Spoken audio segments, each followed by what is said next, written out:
Chers étudiants, bonjour et bienvenue à cette préparation pour le test de janvier et la révision de ce qu'on a vu pendant le premier quadrimestre. Donc je vais vous expliquer à peu près à quoi ça va ressembler le test qu'on va faire la dernière semaine du janvier. Et je vais vous mettre sur ma chaîne YouTube tous les éléments dont vous aurez besoin pour réviser et notamment ce petit vidéo. Donc, pendant ce test-là, vous allez montrer que vous êtes capable de utiliser Playmaker comme on l'avait fait, et notamment à partir du développement des contrôles d'un personnage, le remplacer avec un autre personnage qui vient de Mixamo. À quoi ça ressemble? Ça ressemble à ça. Il y a le personnage original des Mixamo que j'ai fait, que vous pouvez trouver sur la chaîne. Et puis il y a un deuxième qui est rejeté. Avec ce deuxième personnage, vous pouvez le contrôler avec les touches clavier exactement de la même façon que le premier. Il fait d'ailleurs exactement la même chose. Ils sont parfaitement synchronisés. Et donc, évidemment, le premier, le Atopin, vous pouvez tout simplement l'effacer. Et comme ça, il va vous rester votre nouveau personnage.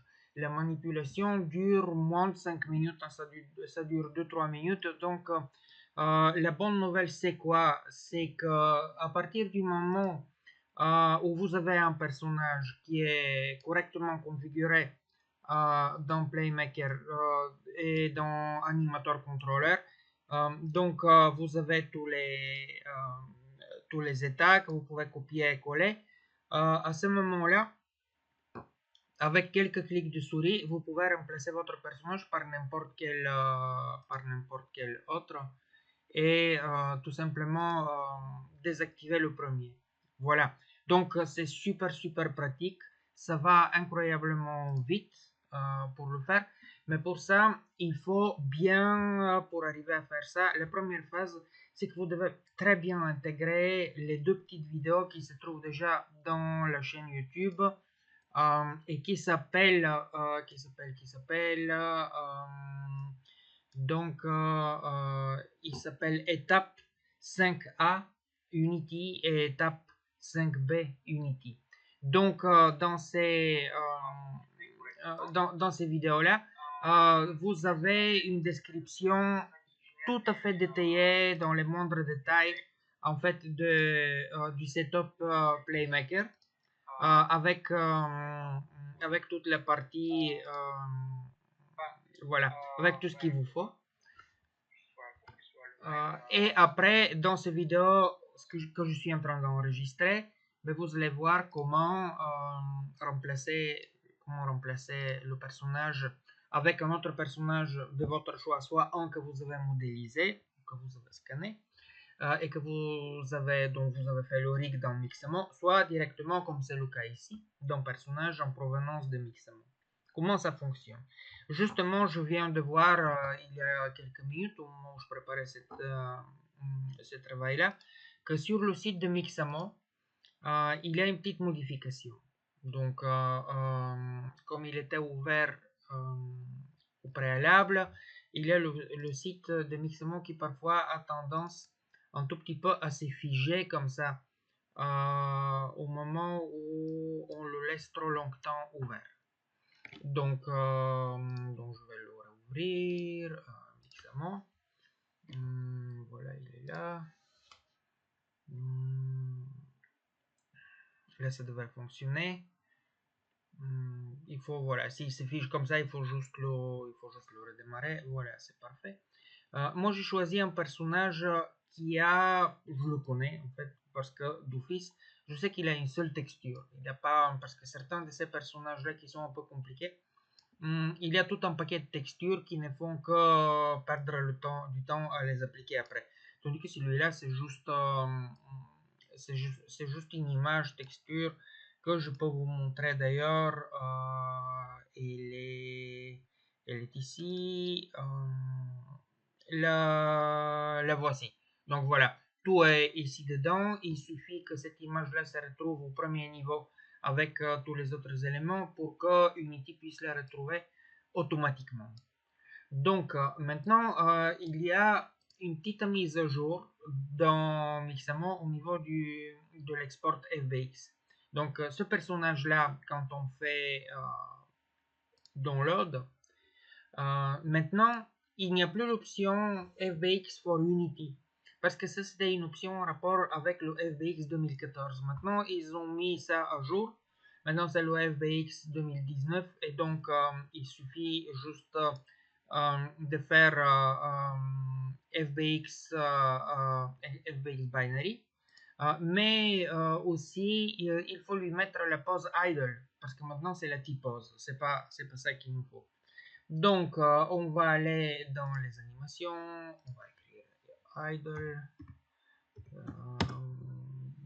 comme ça, on va en prendre un assez, on va prendre un, oui, pourquoi pas, un petit comme ça.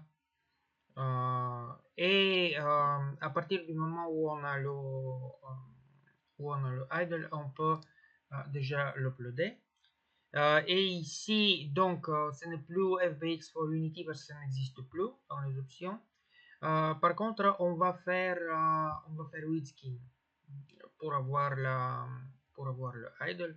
Donc, on va le télécharger, enregistrer, ok. Et après, on va le télécharger une deuxième fois. Mais là, ça ne va pas être le FBX, ça va être le format Collada. Pourquoi? Parce que le format Collada, il va nous faire un dossier compressé dans lequel il va y avoir la texture. Le FBX, il ne l'a pas. Donc, Collada va nous faire un dossier avec la texture qu'on va décompresser et glisser dans Unity. C'est particulièrement pratique pour des personnages qui ont parfois 7, 8, 9 ou 15 textures. Ils se retrouvent tous dans ce fichier. Par contre, faites attention de ne pas utiliser le fichier Collada du personnage parce que là, ça se comporte d'une façon complètement différente dans Unity. Nous, ce qu'on fait, c'est on utilise le FBX. Donc, voilà les deux fichiers que vous avez téléchargés. Ils étaient dans votre fichier, dans votre dossier téléchargement. À partir de votre dossier téléchargement, vous les avez glissés directement dans le projet, ici au premier niveau. Même si ça fait un tout petit peu beaucoup de choses, voilà. On glisse et la texture, la voilà, et le personnage, le voilà, au premier niveau. À partir du moment où ils sont comme ça, donc le personnage va automatiquement, la géométrie va détecter la texture, elle va s'appliquer. Maintenant, on a quelques réglages. Vous devez cliquer sur votre nouveau personnage que vous devez importer. Et dans l'inspecteur ici, vous devez, dans le menu Rig, qui est par défaut générique, c'est comme ça qu'il va être au moment où vous l'importez. Donc, vous devez choisir humanoïde. Pourquoi? Parce que c'est un humanoïde, c'est un humain. Sans oublier chaque fois à appuyer sur le tout petit bouton Apply. Donc voilà, ça c'est une chose faite. Et après, dans le menu animation, vous devez cocher Loop Time, qui n'est pas coché par défaut. Vous devez cocher Root Transform Rotation. Et vous devez cocher aussi Root Transform Position. Ici, mais pas le Root Transform, pas le XZ.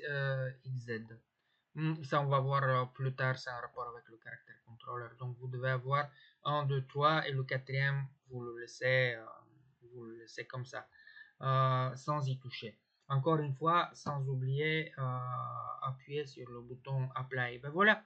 Donc, il y a la nouvelle géométrie, il y a la nouvelle texture, il y a les nouveaux réglages en fait qui sont faits ici. On n'a pas besoin de créer un nouveau animateur contrôleur, justement parce que dans celui qu'on a, on va, le voilà, c'est cette icône-là. C'est ici que tout, tout ce qu'il faut faire, en fait, jusqu'à la fin, ce qu'il faut retenir pour que ça fonctionne, c'est que ce idle ici, qui est l'ancien, qui est là de mon personnage, il faut l'enlever. Donc, il faut recréer toute cette hiérarchie, mais avec le nouveau idle. Après, le nouveau personnage, il faut le glisser ici dans la hiérarchie et copier et coller les FSM Playmaker et c'est tout. Et après, ça part tout seul dans le désert qu'on a créé. Donc, voilà. Maintenant, pour, pour faire ça, on va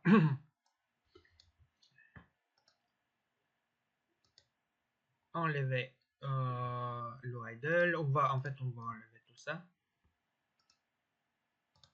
Voilà. Et on va mettre le nouveau qui est celui-là. On va l'appeler idle.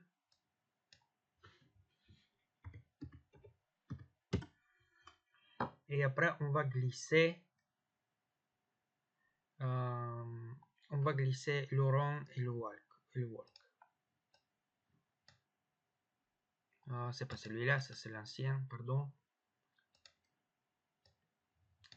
Ça doit être le run. Ça doit être le walk. Voilà. Donc, on a les trois éléments. On va recréer les transitions et on a ici les deux, la magnitude et le boolean. Ça, ce sont les deux variables que si ça vous ressemble à du chinois, ça veut dire que vous allez devoir bien étudier les deux tutos qui sont sur la chaîne YouTube qui s'appelle étape 5 Unity A et étape 5 Unity B. Et là, vous allez bien apprendre comment créer ces deux variables. Donc là, pour l'instant, ce que je vais faire, c'est juste je vais refaire les transitions comme ci. Voilà, et comme je vous ai dit, les vrais objets dans cette hiérarchie, ce ne sont pas les blocs, contrairement à des logiciels comme Nuke ou comme Houdini, dans lequel ça se passe au niveau du bloc, ou ici ça se passe au niveau de transition. Donc ces transitions-là, on va les associer à ces variables-là qu'on a créées. Donc on va faire plus ici.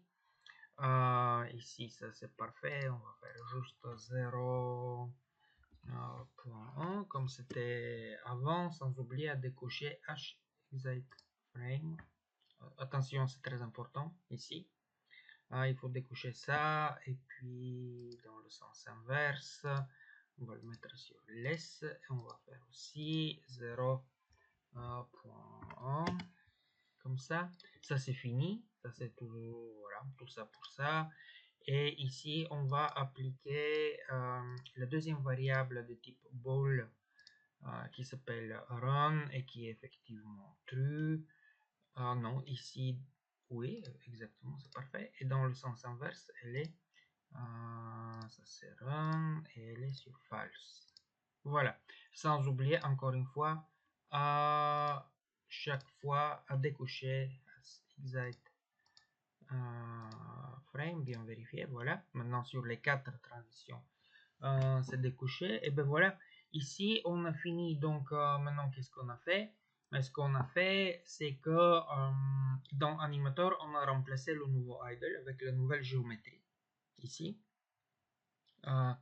Et on n'a pas changé les noms de variables, donc par rapport au playmaker, ça ne posera aucun problème. C'est pas plus compliqué que ça. Maintenant, notre personnage, celui-là, c'est lui qui, quand on le sélectionne, c'est à lui qu'on a demandé Add Component, FSM. Et donc, c'est lui qui comporte tout le développement Playmaker, tous les FSM. Donc, quand on fait Edit, ils apparaissent ici. Ça, ce sont les State 1 et State 2. Tout simplement, tout ça, on fait copy. Une fois que vous l'avez copié, dans le projet, vous devez retrouver votre personnage, le nouveau, celui-là. Et puis, il faut le glisser dans la hiérarchie. Moi, je l'ai déjà fait, mais voilà, vous le glissez tout simplement. Et donc, une fois quand il est glissé dans la hiérarchie, qu'est-ce qu'il faut faire pour que ça fonctionne? Donc, vous voyez, il a déjà un caractère contrôleur, mais ça, on va lui mettre ça après. La première chose, c'est que quand on le sélectionne, c'est faire Add Component FSM. À partir du moment où le Playmaker arrive, vous cliquez sur le bouton Edit, ici, et vous collez, en fait, ce qui est là. Ce sont les mêmes FSM que ici, qui sont juste collés à la place de, voilà, dans le nouveau FSM par défaut, il n'y a rien d'autre. Et ici, il n'y a pratiquement rien à changer, parce que tous les noms sont les mêmes. Et donc ça fonctionne directement sans aucun problème. Ce qu'il nous faut maintenant, par rapport là c'est fini. Donc le nouveau personnage est mis ici. On a fait donc add component FSM, on a collé les states du premier, du AutoPen ici. La seule chose qui manque pour que tout ceci se comporte correctement, c'est le cam follow. En fait, ça c'est un objet, neutre ici qui pointe à peu près au milieu du corps du personnage qui doit être visé par la caméra. Et par défaut, en fait, il était dans mon personnage, dans l'ancien personnage. Donc, il faut le prendre de cette hiérarchie-là et le glisser dans le nouveau, le cam follow, le mettre bien en place. Par contre, il n'y a rien d'autre à modifier. C'est la seule chose à modifier parce que la caméra, tout le développement Playmaker qui est sur la caméra, ben, il reste, voilà, il reste le même. Donc là, on n'a rien à modifier.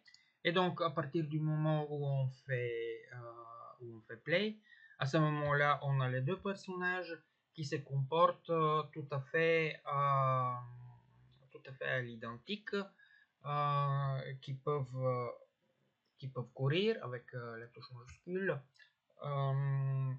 Et voilà. C'est aussi simple. C'est aussi simple que ça. Donc, le test, il va consister à quoi? Il va consister que vous allez avoir déjà un personnage qui est parfaitement bien développé. Vous allez avoir un personnage externe que vous devez incorporer de cette façon-là et recréer un tout petit peu du contexte. Donc, la vidéo que vous allez trouver sur YouTube, il va s'appeler Unity Révision. Vous n'hésitez pas à bien réviser les parties, les petites vidéos qui s'appellent partie 5 Unity A et partie 5 Unity B. Et comme ça, vous êtes tip-top préparé pour l'examen qui aura lieu la 4e semaine de janvier. À très bientôt et bonnes vacances.